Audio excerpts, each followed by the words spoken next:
Hello and welcome to my very first video. It's Gail and today's layout is for Bazzill Basics cardstock. I've pre-prepared my photos and I've backed them with many different layers of cardstock. And this is typically how I create, by first deciding on the colours and the placement of my main elements and then going back and working on my background. My background today is the classic white Bazzill cardstock as it's completely smooth. I want to add my own texture and pattern to it. I start by taping down my cardstock to my mat to minimize warping. I'm using a dot stencil from the Crafter's Workshop and taping it into place as well so it doesn't move while I'm working.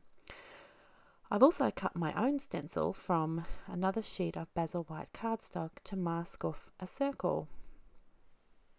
I only want my texture paste to be within this circle. I'm using Ranger texture paste, and you'll see I drag it over my stencils from the outside of the stencil in so I don't get any paste escaping underneath the circle. Once I'm happy with the coverage, I remove my stencils and I usually use my heat tool to dry it completely before continuing. I add some flicks of the Heidi Swap Gold Colour Shine to my background while it's still taped down also. After carefully removing the tape, I trim about 1/4 inch off each side of my background so I can adhere it to the black and white pattern paper with the border showing, and first distressing the edges before I adhere it down. Off camera I run it through my sewing machine to stitch all around, and then I adhere my photos and cardstock layers to the center. Then it's time to start embellishing, starting with some gold glitter tape from a Heidi Swap flea market pouch that I tuck underneath the corner there. I add some wood veneer arrows, but I end up actually not using them. I'm now adding a title using the gold letter stickers from the Maggie Holmes confetti collection. And this is when I swap the arrows for the wood veneer word up the top there. Those gold banner stickers are also from a Heidi Swap flea market pouch, and the puffy sticker, I don't actually end up using that one either.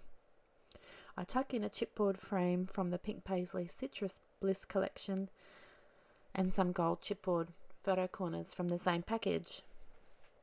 Oh, word stickers. These are my favourite, and these are from the Heidi Swap Favourite Things collection.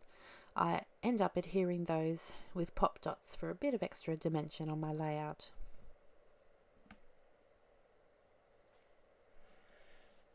Now here I'm die cutting a bow and a paperclip type embellishment from the Bazzill gold foil cardstock. It really die cuts beautifully, that cardstock. Now I always spend way too long placing my embellishments and things on my layout. I cut a lot of that out from this video. I assembled my die cut gold bow. I actually ended up cutting the paperclip embellishment from another colour cardstock because I wanted to place my gold bow over the top of it.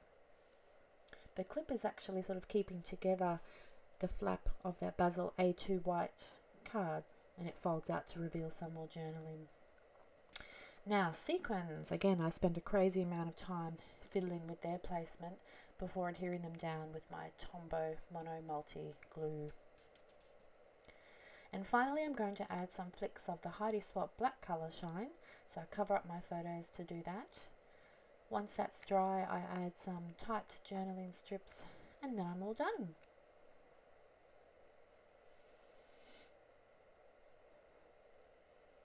Now you'll be able to see in the third close-up photo here the inside of my folded card, where I tucked in a couple of 3x4 Project Life cards with some extra journaling on them.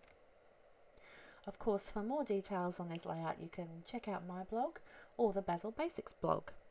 Thank you so much for watching, and be sure to hit the like button if you enjoyed this video.